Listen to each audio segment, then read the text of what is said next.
네, 여러분 안녕하십니까. 뉴스 빅5 시작하겠습니다. 오늘 함께 하실 네 분 먼저 소개해드리겠습니다. 최경선 매일경제 노설위원, 이두화 변호사, 하재근 사회문화평론가, 김성수 변호사 나오셨습니다. 어서 오십시오. 첫 번째 키워드부터 살펴보겠습니다.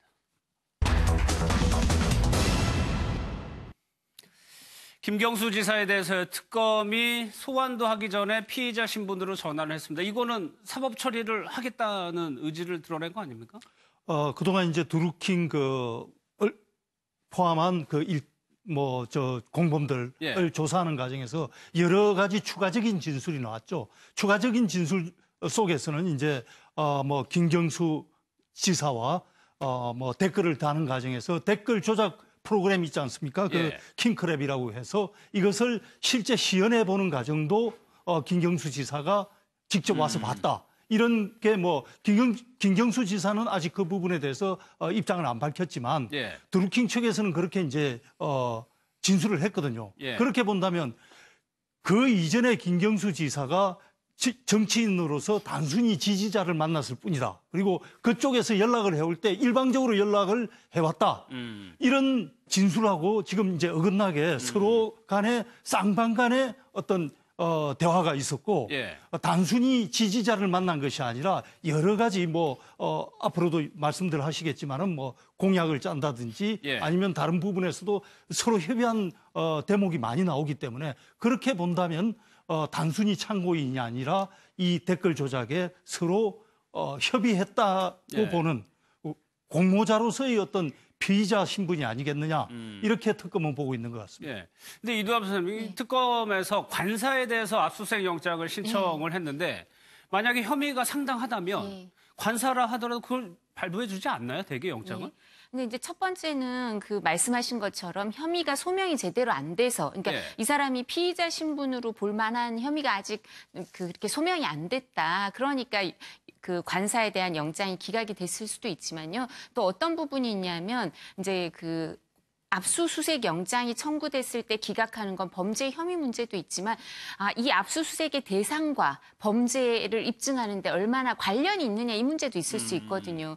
그러니까 지금 사실은 이 일 터진 지가 댓글 조작 사건 공모를 했다고 피의자로 전환을 했는데 이 사건이 있었던 게 2016년 이럴 때잖아요. 그죠? 2016년, 2017년 초인데 그러고 나서 지금 시간이 이렇게 흘러서 관사에 새로 도지사로 당선이 돼서 입주를 한 관사에 그럼 그 물적 증거를 갖고 들어갔겠냐 이거예요. 이제 법원에서 봤을 때는. 그러니까 상식적으로 보면은 그렇게 생각을 하는데 그렇다면 특검은 왜 여기에 대해서 압수수색 영장을 신청했냐는 거거든요. 그러니까 특검 입장에서는 사실 압수수색을 좀 장소에 대한 압수수색을 하면서 강제 수사를 하고 있다. 그러니까 소환하는 거 말고도 뭔가 강제 수사를 하고 있다는 걸 보여줄 필요가 있는데, 근데 사실 신체에 대한 압수수색을 해서 휴대폰 같은 걸 갖고 간다든가 아니면 통신영장 이런 거는 또 따로 하는 거니까요. 그렇다면 장소는 과거에 살던 집은 또 벌써 얘기가 나왔었기 때문에 지금 살고 있는 집에 그럼 금고 같은 게 있으니까 거기에 갖고 갔을 거다 이렇게 주장을 하면서 영장을 청구했을 것 같아요.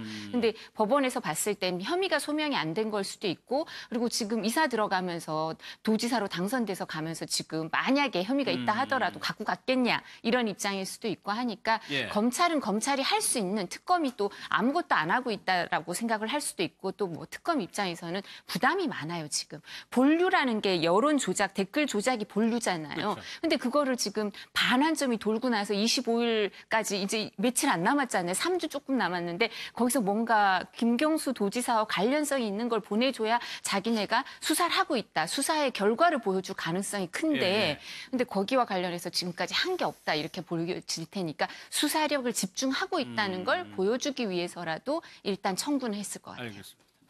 여기에 대해서 김경수 지사가 앞서요. 자신 있다라고 얘기를 한 적이 있습니다. 그 내용을 좀 한번 들어보겠습니다.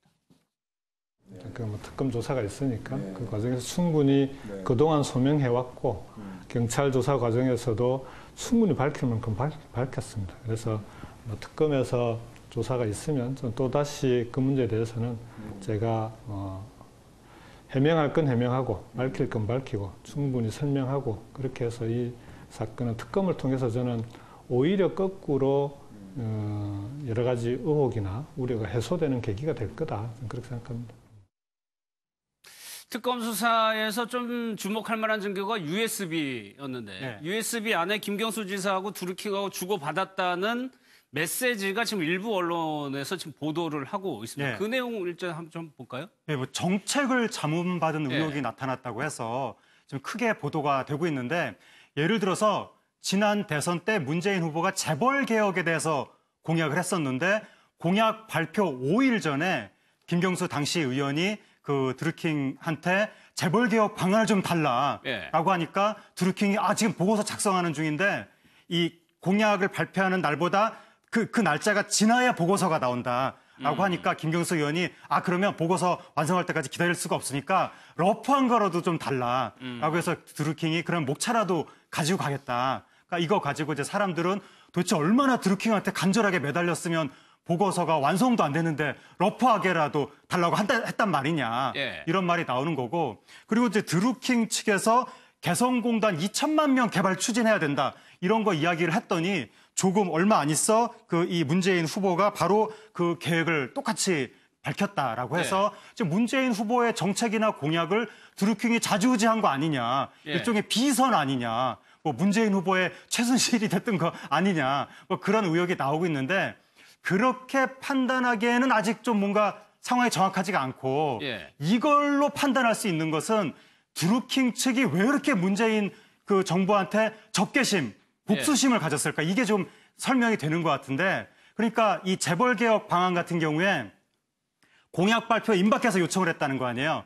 그 얘기는 공약을 만드는 과정에서 드루킹이 배제돼 있었다는 얘기가 되는 거고 예. 뭐 드루킹 측에서 보고서를 만든든 뭐 완성하는 여부는 중요하지 않다. 그러니까 이쪽에서 액션을 취하는 거다. 우리가 당신의 의견을 뭐 청취하는 입장을 취한다는 걸 액션을 취한다. 예. 그런 걸 보였다는 게 되는 거고 그다음에 개성 2천만 평 같은 경우에는 제가 이 보도를 딱 받고 이게 혹시 그 민주당 이 친노 진영 내부에서 일반적으로 통용되던 키워드가 아니었을까 의심이 들어가지고 예. 검색을 해봤더니 개성공단 2천만 평이라는 말이 2002년부터 나오더라고요. 2002년, 2007, 그러니까 일반적으로 항상 나오던 구호 비슷한 그런 것이기 때문에 그러니까 어차피 김경수 의원이나 드루킹이나 친노 진영, 민주당 진영이라서 하는 말은 비슷할 수가 있는 거죠. 그러니까 결과적으로 비슷한 말이 나올 수가 있는데 드루킹 측에서는 이게 다 내가 아이디어를 제공한 것 같고 결과적으로 나온 말이 비슷하니까 내가 문재인 정부 만들었는데 내가 다 자문했는데 이제 와서 나를 찬단 말이야? 그래서 그렇게 적개심을 가졌겠구나. 그건 입장이 그거는 이해가 되는데 김경수 의원 측이 드루킹한테 엄청나게 의존한 그 어떤 증거다 이렇게 보기에는 아직은 서급한 것 같습니다. 그런데 김경수 의원은 드루킹과의 관계를 단순 친분 관계 정도로 굉장히 폄하했었거든요. 그런데 이 정도 내용이면 정책 조언을 일단 받는 상황 아닙니까? 그래서 이제 특검 쪽에서 피의자로 전환을 해서 수사를 하겠다. 이게 이제 방금 말씀하신 그 측면 때문이죠. 근데 여기서 이제 구분해야 될 일이 범죄 행위는 댓글 조작 행위입니다. 그러니까 댓글 조작에 김경수 지사가 관여를 했느냐 하지 않았느냐 이것이 핵심이고 사실 선거 과정에서는 선거 후보는 어느 유세 장소에 가든지 간에 새로운 공약을 계속해서 끊임없이 내놔야 됩니다. 그래서 많은 유권자들은 그 후보가 무슨 공약을 내놨는지 기억하는 사람 아무도 없지 않습니까? 다 기억할 수는 없는 거죠. 몇 개 중요한 공약들만 기억을 하면서 그걸 통해서 판단하는 거죠. 근데 선거 유세 일정은 워낙 많다 보니까 그때 새로운 공약을 끊임없이 내놔야 되는데 그 과정에서 참여했느냐 안 했느냐 이것은 이 댓글 조작의 본질하고는 사실 관련이 없죠. 그리고 내용도 보면은 재벌 개혁 공약에 자문을 했다. 그리고 뭐 개성공단 2천만 평에 대해서 의견을 줬다 그러는데 지금 봐도 좀 황당한 내용이거든요.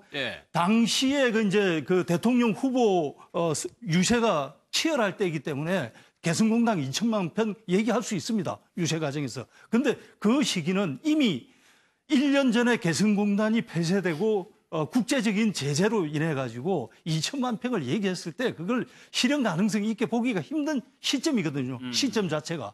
예를 들어서 박근혜 전 대통령이 DMZ에 평화공원 만든다고 말했을 때 사실 거기에 공감한 사람 그리고 또 실현 가능성을 크게 본 사람이 많지 않았듯이 이것도 시기와 장소에 따라서 보자면 그 당시에 그렇게 관심을 끌 만한 자문 내용도 아니었고 그렇게 본다면은 김경수 의원과 드루큰 김 씨 사이에 긴밀한 협의가 있었다는 것을 유추해 볼 수 있는 간접 증거로는 예. 이것을 볼 수 있지만 본질 댓글 조작의 본질과 이것은 구분해 볼 필요가 있다 이렇게 봅니다. 알겠습니다.